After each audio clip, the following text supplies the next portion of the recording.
And it weighs 245 grams, so it's quite heavy to hit you in the face. Welcome to Frackulous, a technology podcast for humans. Episode 321. Deleting stock apps, iPhone, SE, and digitizing the analog.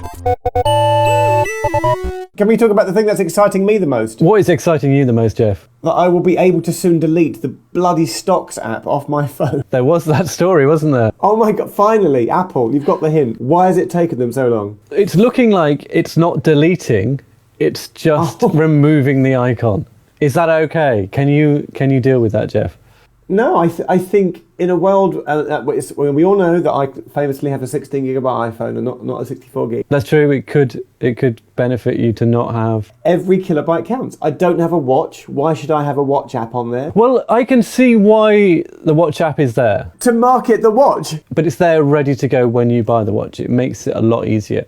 Why can't I just remove apps? Like, you can hide other apps that you don't want, and then you can always bring them back. I think the problem is it's obviously all too integrated for some of the stuff from when they shipped iOS 1. And now trying to untangle it is harder than they thought. Do you guys use Stocks? I do not. I've never used Stocks. I don't have any Stocks. I was going to say to use Newsstand, but Newsstand became News, didn't it? So yeah, it's gone. Actually. What else is in there? Anybody ever use Compass, really? Oh, I do. I used that the other day. Someone said, which way's north? Got out the compass. And did you know that Compass now has a spirit level in it? No, I did, because I have used that, actually. I was on an escalator. I wanted to know what angle the escalator was at, and I suddenly realised that I could use the spirit level within Game Center, I don't really use that. See, I would delete Game Center in a flash. Yeah. And also Tips. Tips, yeah. Get rid of Tips. You don't need that. Let's get rid of that. I don't know. I'm not actually that fussed about them. Not just to be contrary, but I've got a little folder called Apple Crap, and I just put those in there and I forget about it. It's filed away on my third or fourth screen. The best Apple Crap folder I ever saw, somebody had signed it the poo emoji as the name of the folder. I thought that was my favourite. Can I just take it another level? Can I take us up a level? My hand is going up there another level.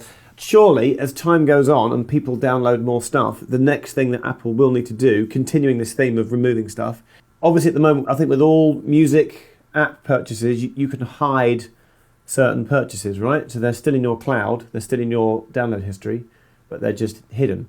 I think there needs to be a point where you can delete something from your iCloud purchase history, because when you then get up a list of things which you've hidden, previously downloaded, that list over time is surely just getting longer. I find that with Apple TV and video purchases, there's no way of deleting the stuff you're never going to watch ever again. I've got some free apps and free purchases. I just think I'm never going to watch you again. I don't want you on my list, cluttering up my list, and I wish Apple would give us the option to, even if it's like a triple dialog box, are you sure? Yes. Are you really sure? Yes. You'll have to download this again if you do, and we may have to charge you. Are you really, really, really sure? Yes. That would be a great option to have. Well, Apple TV doesn't download anything, which is part of the problem.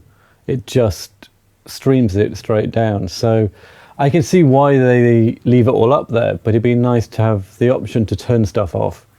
Have you got one of the new Apple TVs? No, I've got the old one. I found out the other day on the new Apple TV, the Apple TV 4, with the new remote where you slide your thumb around.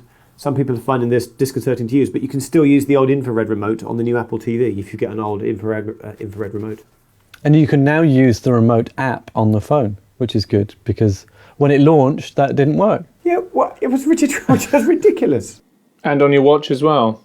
Yeah, I don't use the watch app for it, but I don't use watch apps. I rarely use my Apple TV anymore, really. Yeah, it's kind of, it's good for some stuff, but I'm still struggling for a full-on use case for it.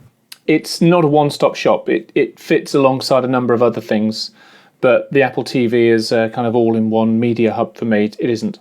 Actually, we use Netflix on it. That's one thing we do on it, because it's the fastest Netflix account that's attached to my TV. It's much faster than TiVo. We use it for AirPlay video quite a lot. So if we've done some photos or videos during the day, throw those up to the TV, that's quite nice. But that's kind of what it gets used for.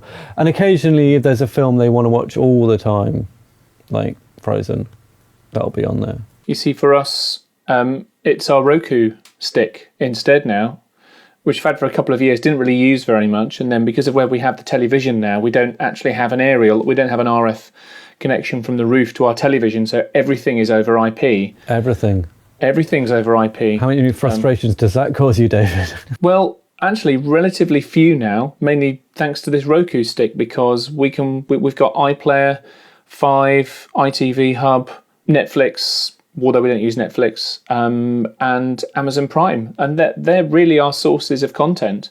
The only thing it doesn't have is, which I still have my Xbox 360 for, is the Sky Player app. How frequently do you have to reboot your broadband modem / router, to keep all this kit running? I have power cuts here. I've got poor electrics in the house. So that's reboots for you. So it does tend to reboot for me, yes, unfortunately. I follow a Twitter account called Internet of Shit. Oh, so do I. I follow that too. Very funny. Okay, hey everybody, go and follow Internet of Shit. During the week, they picked up on a product which was basically a timer switch for your router that I guess, every day at 3:05 in the morning or something, it turned it off and it turned it on again. And I posted a comment saying, but what about a gadget to turn this on and off? And it's like, how far do you go? Like, what if that fails?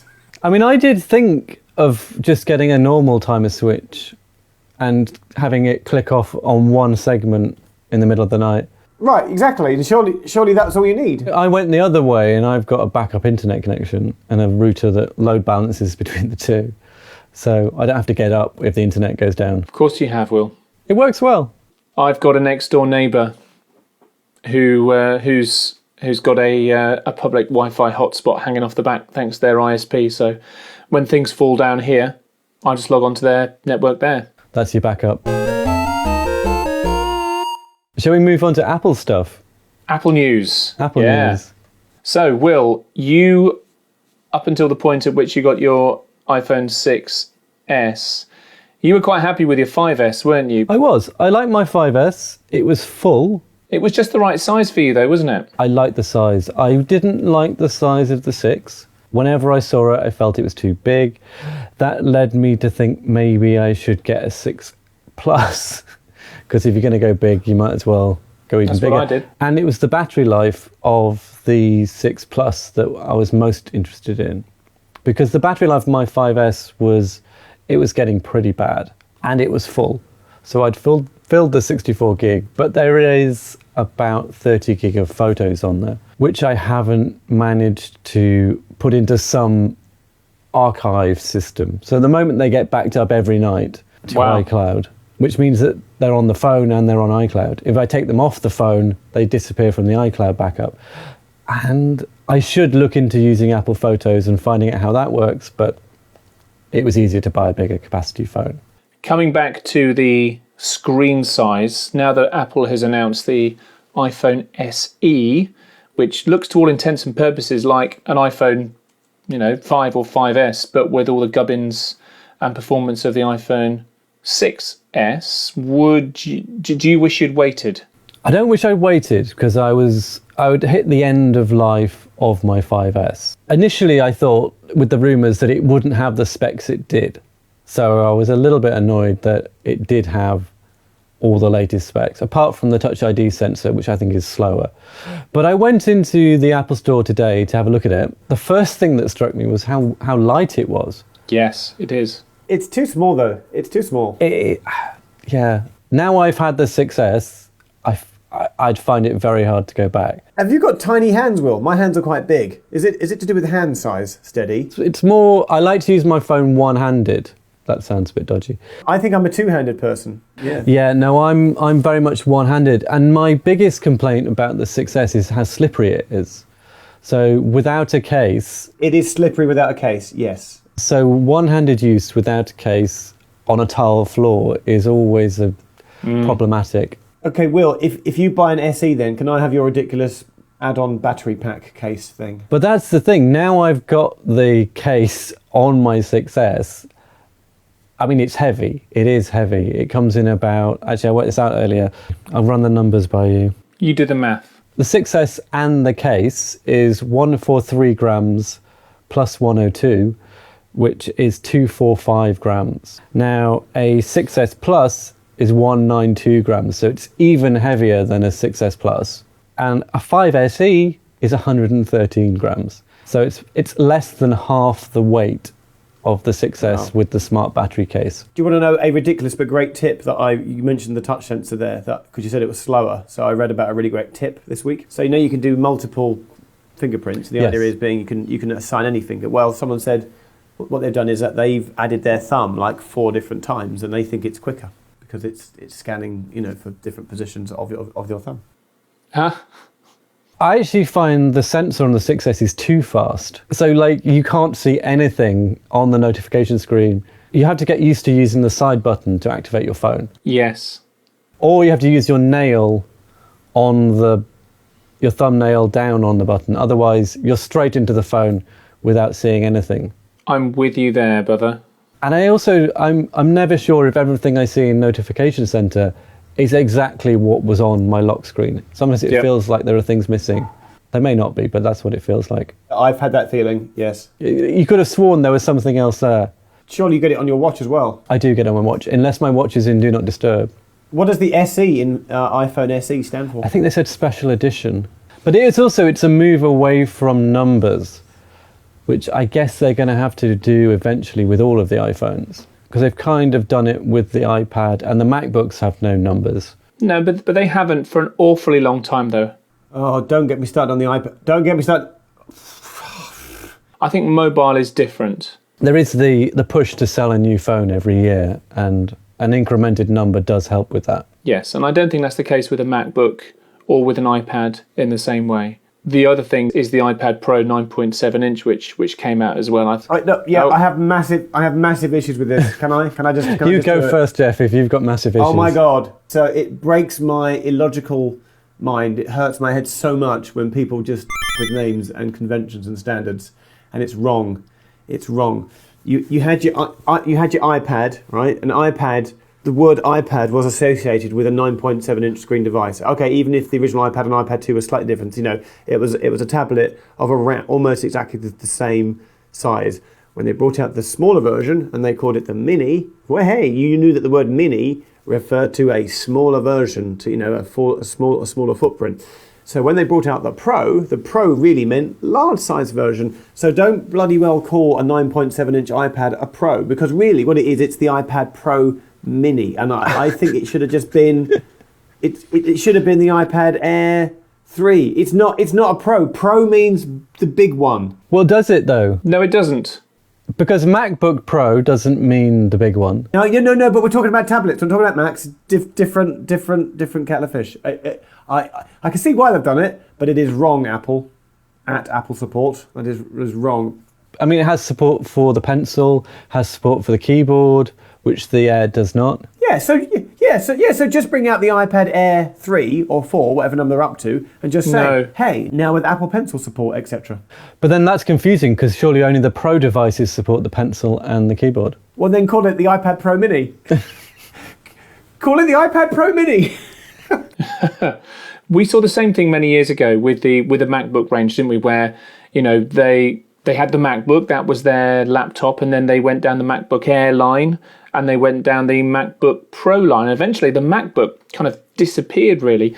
It's a way of getting people to pay more money for the same class of device, essentially. So you're right, it is an iPad Air 3, but this time it's the Pro model with 4 speakers and pencil support and whatever else. It had a lot of things that were in the iPad Pro, the big one. Oh, it's better than the iPad Pro in terms of specs, in terms of the camera stuff in particular. The one thing I found out was that the big iPad Pro supports USB 3, whereas the smaller iPad Pro does not. You don't get everything. Oh, I didn't know that. Can I just say, I guess in like a year's time, that when it all evolves, and I guess the only 9.7 inch iPad will be the Pro version. There won't be a non-Pro version. I don't know. I think they might still sell the non-Pro at a cheaper price. That's the way Apple always does it. But at some point, that will go. Like even the iPad Mini will have stylus support at some point, and so everything will be of that same. Unless that's the Mini Pro.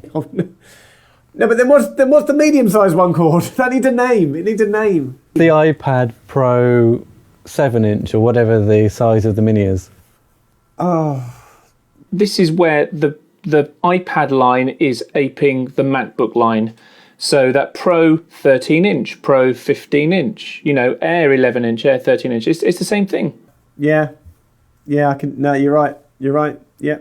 But I had a look at one of those again when I was in the Apple Store today. What? Sorry, the new iPad Pro 9.7 inch, and I took a look at the 12.9 inch, because I hadn't seen that yet either. It's very nice. It is. I mean, I have an iPad 2, so wow, anything compared to that. I mean, it's a really nice device, but even with the keyboard and the pencil, I'm struggling to see where I would use it over my 11-inch MacBook Air, especially for things like just watching videos, watching Netflix. The Air has a 16:9 screen, whereas the iPad doesn't. It has a 4:3 screen, so you're always going to have black bars. So ultimately, the video size is going to be smaller. So they'll bring out a 16:9 iPad Pro and call it the iPad Pro 10, 12, 16. They'll give it some ridiculous number. But I don't think they will bring out a 16:9 tablet. That's the thing. They think that's the size, that's the ratio that they're doing tablets at. I just don't see what I would use it for over my MacBook Air. Even battery life isn't a concern with my MacBook Air. Will, as a video editor, do you think the day could come where you could actually do your job as a video editor on an iPad? I can't see it. There's just something about using a proper computer for it. You can do good, decent enough video editing on an iPad. Is it professional level to the level at which I know you do stuff, Will, and you, Geoff?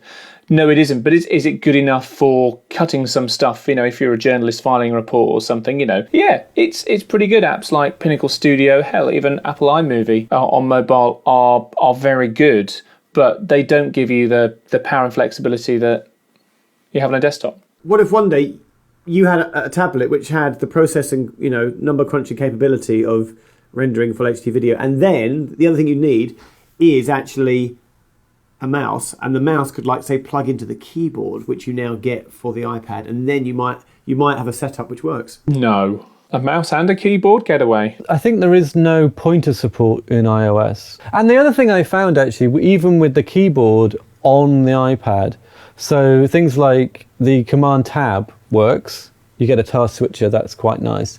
But you go into the Settings app, and you can't use the up and down, left, right arrows to kind of navigate through that. So they're still not quite there with integrating just a keyboard into the iPad. And I just don't know how they would integrate a mouse into there as well. It's very much a touch device. I tell you what, though, if they come out next year with an iPad Mini Pro, I'm all over it. You heard it here first. I give you that name, right? Me. Yeah. How are you enjoying 9.3 and the slightly yellow setting after 10 p.m. at night? I've been using it. I've always had my phone. There's a setting in accessibility that allows you to overlay basically an opaque black screen on top of your screen. So it cuts the brightness massively. I found even at the lowest brightness in a dark room, the phone is too bright. Well, Will, you mean at night when you wake up at 3 a.m. and you think, I'll just have a cheeky quick check of Twitter whilst in bed with all the lights out? Yeah? What's wrong with that? Bedtime is now the time when you move from checking Twitter on the couch to checking Twitter in bed. That is now the definition of bedtime. So I do have a bad habit of taking my phone to bed and then just continuing reading it until at some point I fall asleep and it hits me in the face. Do you actually do that? I do actually do that.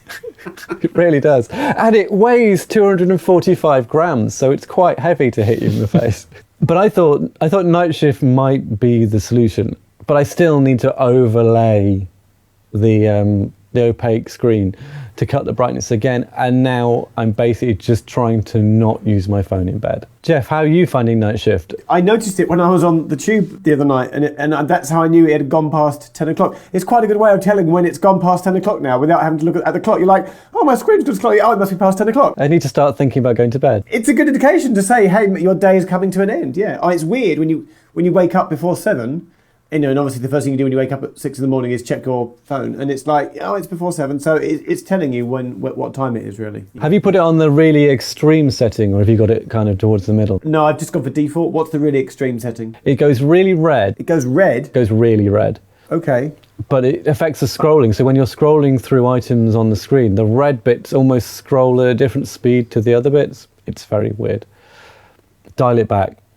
How about you, David? How have you found iOS 9.3? Well, I found iOS 9.3 an absolute pain in the arse, frankly. Oh yeah, you had the problem with Safari, didn't you? Problem with Mail for me. So what was the actual problem? So you can't click on links in emails. When you do try and, I say click, tap on a link to open it up in a browser, or even to copy that link to manually open it up in a browser, but wouldn't work, and it crashed the Mail app. And that was a real pain. And I went down to, for a couple of different reasons actually, but I went down to the Apple store in Kingston, where I live, and there was a long queue there. There was a long queue of people whose phones had either been entirely bricked, their iPads had been bricked because they couldn't remember the Apple ID they first used when they registered it. I haven't seen that irate a queue outside an Apple store. Normally queues outside Apple stores are happy, joyous occasions, but that certainly wasn't the case. So when 9.3.1 came out, I was very relieved. And that's fixed the problem? Yes, it has. My phone, it works. Woo! That's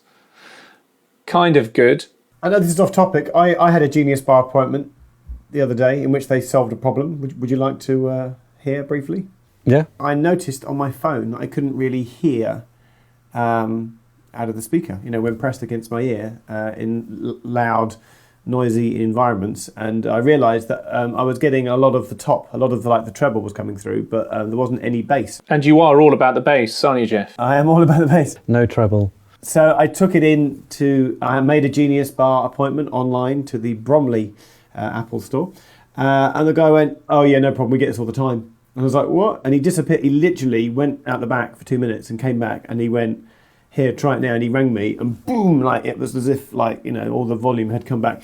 And he kind of gave me a slightly bullshit answer. He went, oh, there's he said something like, you get a static dust build up, in the earpiece there, and you just kind of clean it out with a tool. So he basically went behind and blew the dust out of your earpiece. Did he get a tool? Did he blow it? Is it static or is it dust? I don't know, but he did say, no, we see a lot of these. So if you find that you can no longer hear the bass, of your phone call, then 1, try blowing on it. 2, take it to your Apple store. And they'll blow on it for you. They'll magically clean it out for you. Any other iOS 9.3 discoveries your side, David? Well, I know where you're going. Yes, there is one discovery which I have to doff my cap to BBC journalist called Nick Garnett. So this thing also came out, I think, relatively recently. This is the USB 3 camera connection kit. It's got Lightning on one side just there, and it's got another Lightning there and a USB 3 adapter just there. All well and good. And a number of times with my old connector, I've tried to plug things into my phone just to see if it works. And it says, oh, your iPhone isn't providing enough power, or this device needs more power. So this kind of powered version is meant to defeat that, and the fact that it's USB 3 as well. But only on an iPad Pro 12.9 inch. So this still works. It does work, but I don't think it works at USB 3 speed. Right, yeah, exactly. I think inside the port there are extra connectors on the 12.9 inch iPad Pro, because there aren't enough on a standard Lightning to give you USB 3 speeds. But anyway, I think this is interesting in a number of ways. First of all, the fact that we're looking at daisy-chained Lightning devices, and with some of the rumours that have been flying around over the last few months about Apple doing away with a 3.5mm microphone headphone jack, seeing little daisy-chained devices like this, that kind of makes a bit of sense.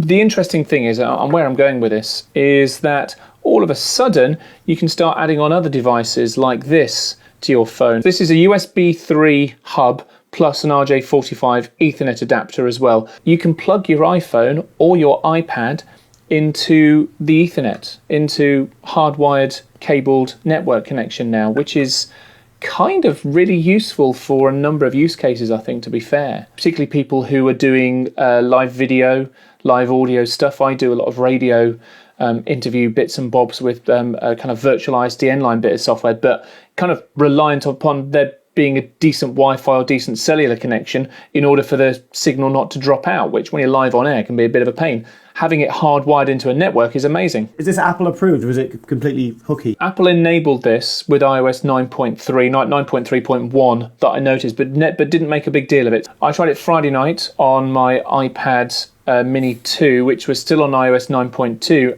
and it didn't work. Then I upgraded it, and all of a sudden it did work. So it's definitely something that Apple has enabled. The only reason that you know that you are using the Ethernet is that you put your device into airplane mode. So there's no cellular, if applicable, and there's no Wi-Fi. So it's not an accident. Clearly, Apple has got a bit of stuff in there that is, giving it a virtual Ethernet port. It's getting an IP address. Again, that has to be a bit of software that's in the iOS operating system. There's no accident here. This is deliberate, and I think this is part of the proification of the iPad line, if I'm honest. There are some stealth devices that work over the camera kit, but Apple won't tell you which ones. It's a case of buying the adapter and plugging it in and seeing if it works or not. So I've been using the Samsung HDX1 wireless 2.4 gig microphone kit for the last few days, and that works an absolute dream over USB. And that's interesting that it works with iPhone, iPad, as well as laptop.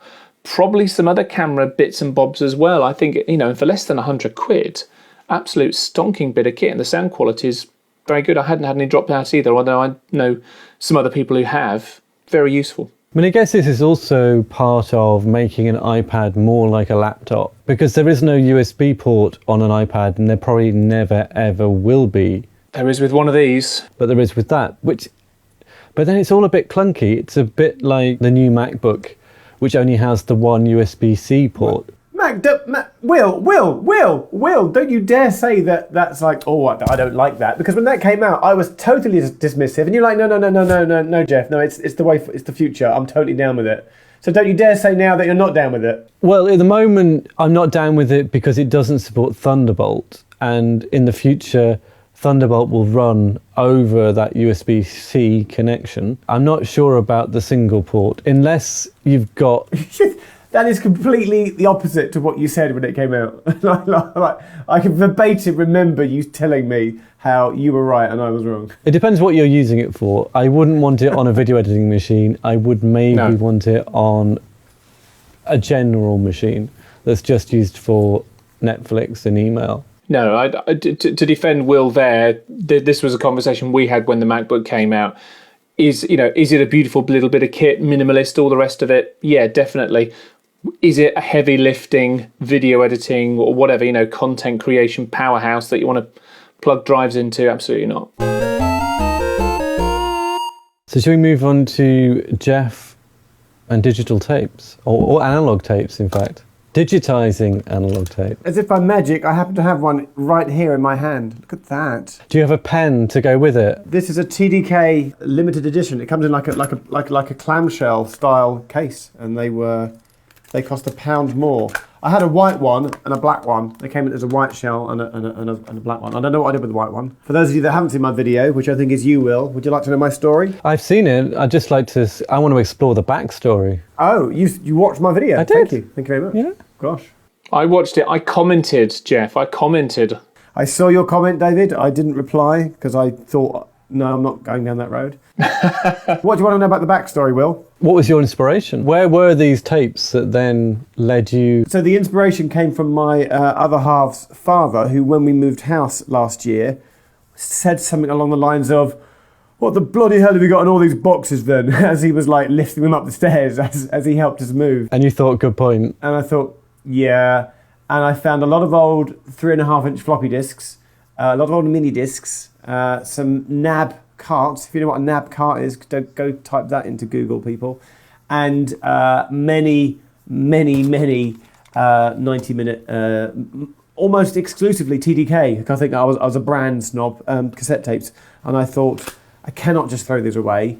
I must digitize them. What kind of content was on them? Was it music? Was it radio? Was it your own personal thoughts? The majority, sadly enough, and I'm gonna have to admit it, otherwise David's gonna mention it anyway. I did student radio when I was 18, I'd recorded every single, and I do mean every single student radio show that I ever did. But that is worth keeping. Yeah, no, they're kind of fun to listen back. I imagined you had like recordings of the top 40. No, I did. I taped every single Radio 1 Sunday night top 40 show in 1987 or 1988. I've got those all. But what's great, this is the great bit, is it's the songs like, yeah, I remember the songs. It's the bits in between the songs. So there's the adverts, not on the BBC stuff I taped, but and then the news. There's all like the news clips, the news archives, because the tape would run on, you get the top of the hour news, and it was all talking about Thatcher and Gorbachev and all these old news events from like the 1980s. It was great. There's one guy who went through his VHS collection from the 80s and cut out all of the programs and just took the ads and uploaded them as a single chunk of file of ads from the 80s. Oh, it's amazing. Yeah, it's a beautiful piece of history, and historians in years to come will love the fact that he did that and he's kept it all. Yeah, you saw the point I made in my video. I took 158 cassettes. I got into a bit of an argument with someone because I made them MP3. I made them MP3, and some guy was saying, yeah, I wanted to know about this. Well, okay, but the point is that I don't know how you'd measure the bandwidth of an old TDK cassette, but it's not exactly 16-bit 44K audio, is it? So you don't need to make it as a FLAC lossless, because it's already quality. You just seemed quite stingy with your bandwidth allocation. I think you said it was like 64K. No, I did not. No, I did 64. I did 96. I did 128, and I thought I can get away with 96 here. It's not about the quality of the recording; it's the memory that it invokes. And a lot of them. Hang on. Here's the weird thing. When I did the student radio station, the student radio tapes, they broadcast on an AM frequency, and even though within the studio you could record studio quality, just to be a bit geeky and anarchy, I often used to record my show off air, so I had an AM recording of my show. But it just seems a lot of effort to go to then just skimp on especially because you only filled a 16 gig card. You could have got a 32 gig for £2 more. It's fine. I've done it. I've taken them down the recycling depot, the plastic pile. They've all been recycled. Have you? Are they all gone now? Well, no. I've got over there on my shelf, which you can't see. I've got a pile of about 10. There's about 10 tapes, which I think that were kind of special to me. Like a compilation, like my favourite. And what was the process to actually capture these? As if by magic, right here, I have the cassette. It's like we prepared this, isn't it? I bought this. I don't know if you can see. This is a Panasonic. I want to get the model number. It's a metal stop, auto stop tape capability machine. It's a Walkman. I paid £17 for this in about 1986, 87. I bought it from a hi-fi store in Godalming High Street, and it takes 2 AA batteries, and it's just the 3.5 headphone out. So you literally just put that into your computer? I have a mixer, but I do two other things. I put it via my mixer. My mixer goes into my PC. I would get up most mornings, and about 8 a.m. in the morning, as I caught up on all the blogs and Twitter and had a shower and stuff, I would do just one 45-minute segment every morning, and then at sort of 9 o'clock go right done, and then I just do that. I did that every day for several months of my life. Apart from transferring these into 2016, did you do any metadata logging on there as well? Sorry, this is a really geeky question, but do you know what's in them? Yes. So most of them I just had scribbled on the label. Some of them I'd written on the sleeves, and so it's just in a plain text file at the moment. But every time I did it, I wrote down the date and then some of a few keywords at the very least of what some content is on there. What you want to do is to test some transcription services with this and use that to make it a kind of searchable archive. You're with me, aren't you? Well, I am. All I'm going to say is, but what I've really enjoyed, is just having it on my iPhone in my iTunes, and then just randomly being able to sit on the train and play in effect an old cassette tape from 20 years ago, and it's weird hearing it now in 2016. That's why you didn't want to spare the bits, because you thought, I'm putting it on my iPhone and I've only got 16 gig. Because of my poor 16 gigabyte iPhone. But what I said in my video, which you should all go and totally watch, is look, here, I've converted all my tapes down to 16 gigabytes, and I theorised about the fact that, in the future, we'll be able to squeeze even more data into an even smaller physical space. And you guys are going, oh, but everything's in the cloud, Geoff. But yeah, what is the cloud? The cloud is somewhere, a server farm, with whether it be optical or mechanical, or some kind of like physical drive. The cloud is somebody else's computer. And I know that, my iTunes in the cloud is in 8 servers all over the world, and it just serves up the nearest one to where I am. But it's still physically being held somewhere. And the great thing is that one day you will actually just be able to have, a device which has access to everything, because people like me are logging things, and just as time goes on, more and more stuff is being digitized, and we won't be alive to see it, but at some point in the future, from your handheld device or whatever you have, or whether it's like in some Google Glass, you'll just be able to access anything that ever was. I think you can transpose that argument, even to where we are right now. I mean, you say we're nearly there. If you'd have said to someone 15 years ago, hey, in 2012, you will have a little slab of plastic in your pocket that gives you instant access to the entire knowledge of the human race. But then they'd say, what do you do with it? And you'd say, I look at pictures of cats and argue with strangers. What I meant was to the point where, say, I've gotten digitised like radio shows that I did, but I'd like to think at some point in the future, like the BBC have got loads of archives. Like, why couldn't you just be on the train one morning in a few years' time going, I want to hear the breakfast show from 1993, what was Simon Mayo doing, and then it's at that kind of level of accessibility where everything is accessible. Or you go, I want to listen to Radio 1, please, and it goes, sure, from which date would you like? That depends on what they've captured themselves. Like, I imagine a lot of it, they kept it for a week. I don't know, what was the process? No, but I think in the last few years, there's been a point where we're now in a phase where I think everything is now, it feels to me as if everybody now is capturing everything. But we won't see the benefit of that. But, in the next generation, I think we're capturing too much. I worry about the amount of data our kids are going to have to go through. Because like I said, I've got 32 gig of photos and video that's on my phone. And that is just a chunk of thousands of photos, and that's from basically since I had an iPhone, so that's been 6-7 years, something like that. There are photos elsewhere. There's just these massive data dumps that they're going to have to deal with. I want to throw in another question that's linked. Do you think YouTube will exist forever? Because YouTube is a data dump essentially of all video, or that's my whole point. I think in time it will be all video. Everything will get captured and dumped there. But what if it ceases to be? Or surely it will evolve into something else, right? I think the way it is at the moment, where there is enough advertising revenue to support serving that content, it will continue. It's just whether that dynamic changes in the future. But I think kids growing up now, you'll have like a 10-year-old that today, well, 10-year-old, 8-year-old, 7-year-old, that for his birthday got his first tablet, downloaded the YouTube app, or because it was there by default, and is now born into a world where he expects to be able to access any old archivable clip. So you've set that as a state of mind. So in the future, we're already there, mate. Yeah. So in the future, people will just expect to be able to access anything that ever was, and that will be the norm. My daughter, she's 6. She has this expectation already. Watching linear television, where she has no control over what program is next. It just feels totally alien to her, because she's used to on demand. That is all she's known from when she was first accessing content on the iPad, or even on the TV when we've got Amazon or Netflix up.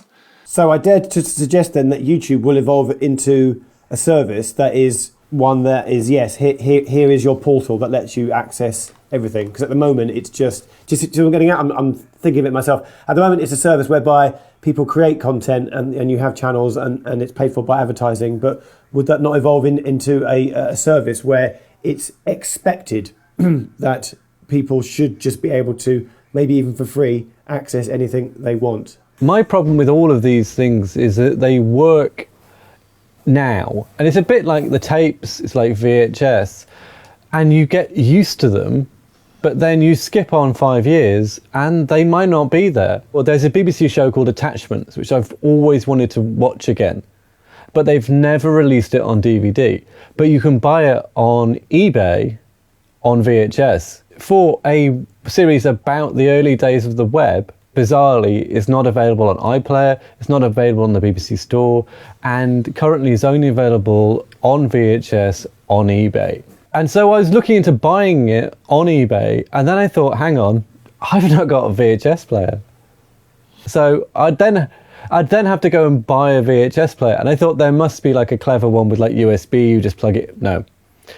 No one makes VHS players anymore. Well, I've got a VHS. We should have done this last year. Last year, I spent 3 months of my life converting all my VHS tapes to MP4 videos. I've already done that. What bitrate did you use for them?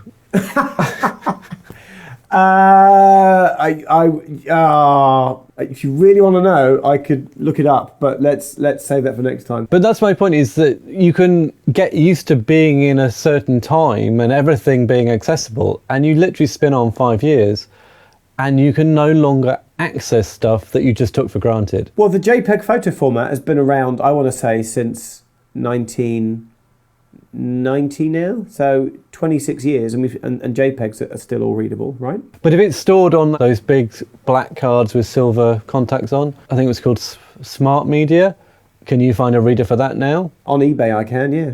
But like it becomes less and less available on eBay. We become accustomed to these things, and there is no way of future-proofing it all. Well, no, because we don't know what the future will hold, but we just have to go through a process like Geoff's gone through, from analog to digital. At least in the future, from digital to digital, it'll be a lot easier. As long as you make sure you move your digital to the next format before you lose access to the current format, which just sounds like a lot of housekeeping.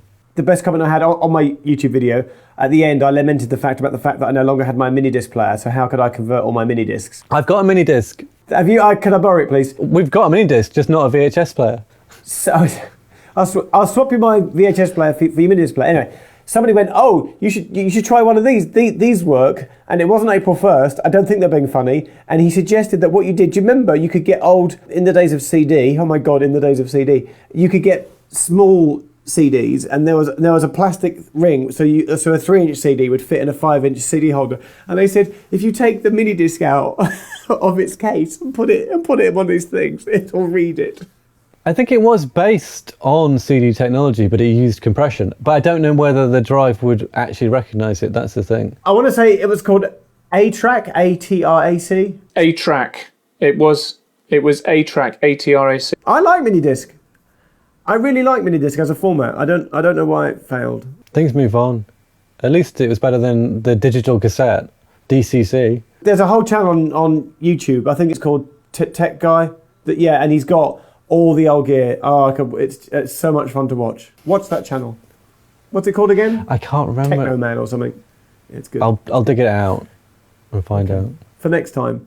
Maybe each week we should have like a retro spot where we talk about a bit of old technology. Reminisce about technology gone. How was the Gadget Show? The Gadget Show was a long distant memory. It was good. Very busy this year. They condensed it because it used to be like a week long. I used to go down on the Easter Monday, and then the Tuesday was the press day, and then all the way through to the following Sunday. And it's the same week every year, just after the Easter bank holiday weekend things, because of school holidays, I suppose. But they made it 4 days this year, which personally I thought worked really well, because they had the same number of visitors as far as I could tell, just squeezed into a much shorter space of time, and it meant everyone who was working there, it was less time away from the family and less time away from home. So it was a good show. Good toys. Good toys. It was all the stuff that you would expect, to be honest with you.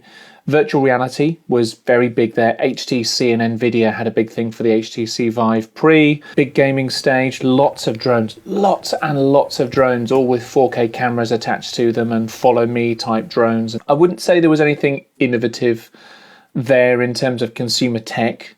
There was a whole kind of British inventors thing, and that's something the Gadget Show Live has run for the last 3 years now, trying to find the best British invention of the year. But apart from that, I sense some frustration from the journalist and from the kind of general tech community that the Gadget Show is not a CES or a Mobile World Congress. It is a funny one. It's a consumer event. CES and MWC are trade events, they're press events, they're, business affairs where brands launch their big new toys. Gadget Show isn't that at all. It's not meant to be that, but I think people are wanting it to be something that it isn't, which is where some of the frustration comes from.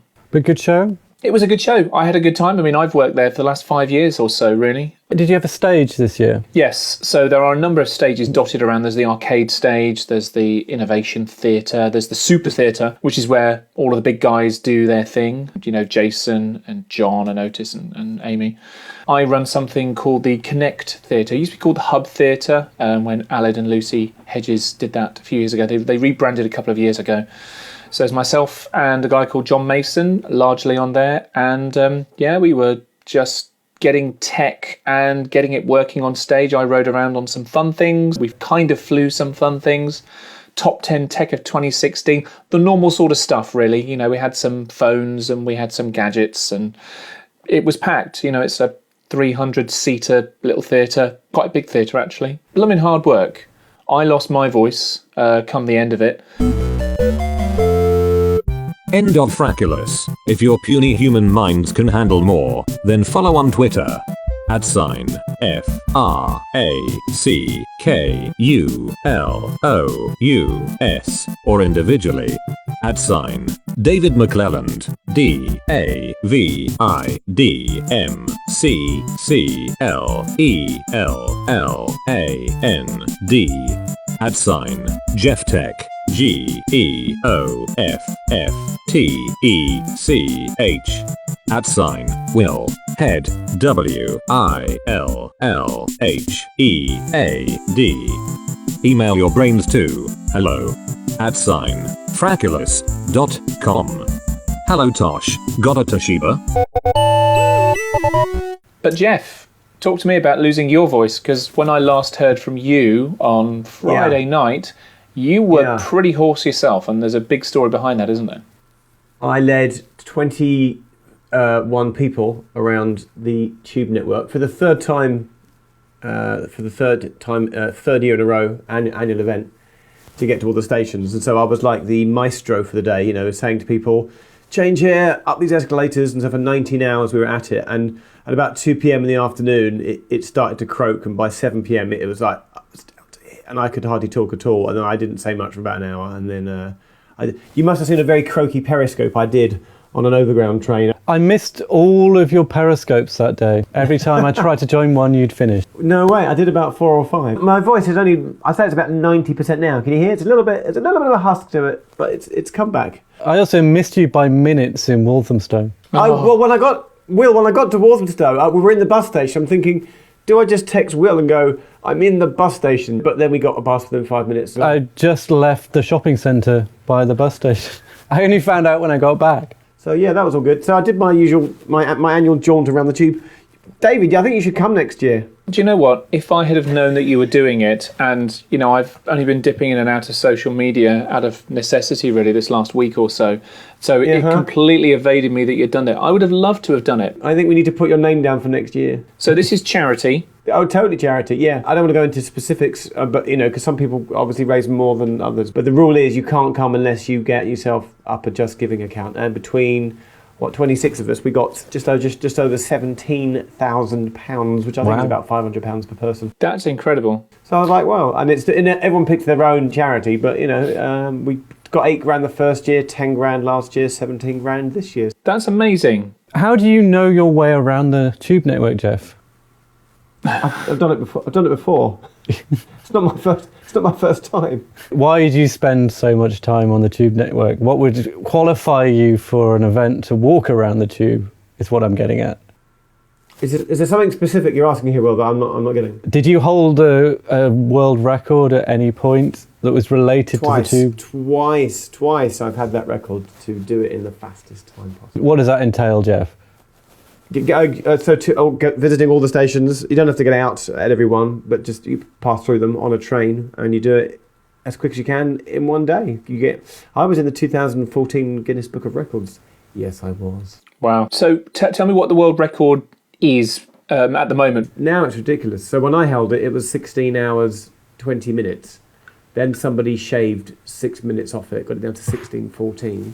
Wow. Someone's now beaten that, and it's down to like 15 hours 45, so there's me and a team of us that study this, and we're thinking that's pretty damn impossible to beat. What does it come down to, really? Is it chance on the day? Is it your route? Yeah, all of it. So making the right decision if something goes wrong, running fast enough along a street, to get to a station to make a connection, not having anything break down. But sometimes a late running train can sometimes help you out. Because say if there's a gap of 10 minutes, and there's a train due at 00 and a train due at 10 past, and you get there at 2 minutes past, and normally you get the 10 minutes past train. What if the 00 train was running 2 minutes late and you just got it at 2 minutes past, and so you made an instant connection rather than having to wait, and that then helps you further down the line and maybe make up an extra train. So I've known people that have benefited from late running trains. And a couple of occasions you have to get a bus to make a connection.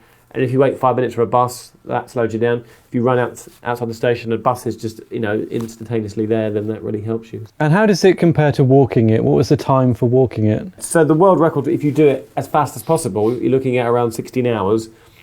We should have done it in 18 hours, but we had delays as well, so that bumped us up to 19 hours. Aldgate East again, wasn't it? There was a fire alert at Aldgate, and we got screwed over at Aldgate.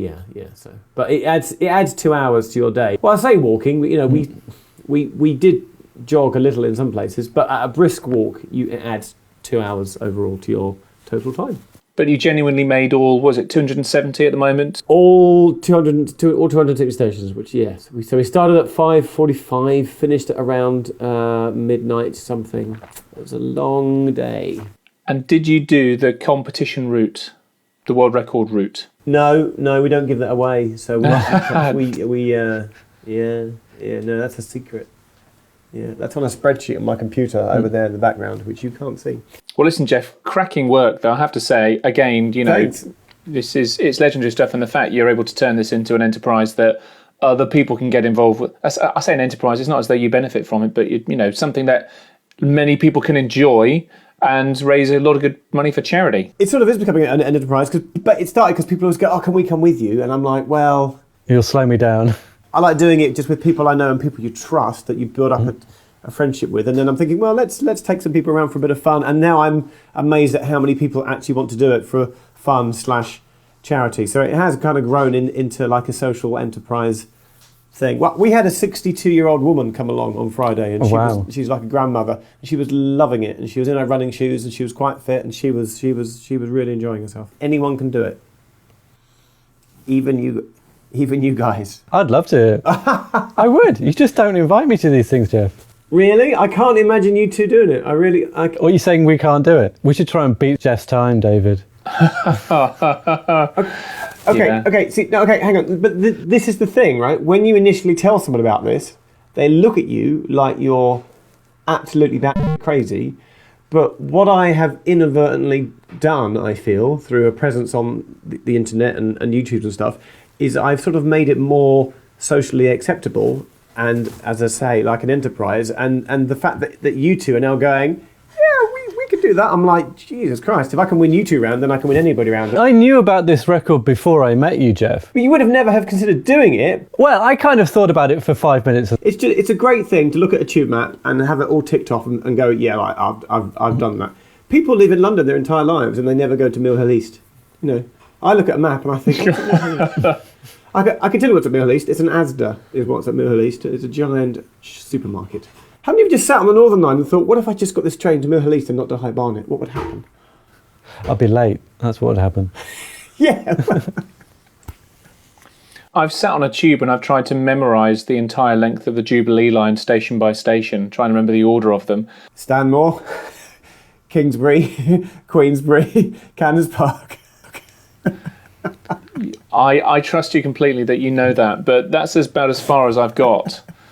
I was really bored and I think we were stuck somewhere around Southwark that day.